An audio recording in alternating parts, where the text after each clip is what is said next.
నమామీశ్వరం సద్గురుం సాయినాథం.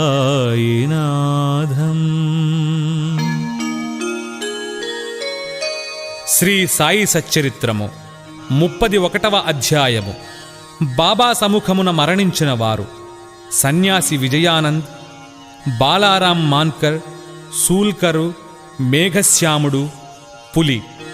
మరణకాలమున మనస్సునందున్న కోరికగాని ఆలోచనగాని ఆ వ్యక్తి భవిష్యత్తును నిర్ణయించును. భగవద్గీత 8వ అధ్యాయం 5-6 శ్లోకాలలో శ్రీకృష్ణుడు ఇలా చెప్పి ఉన్నారు: ఎవరైతే వారి అంత్యదిశయందు నన్ను జ్ఞప్తియందుంచుకునెదరో వారు నన్ను చేరెదరు.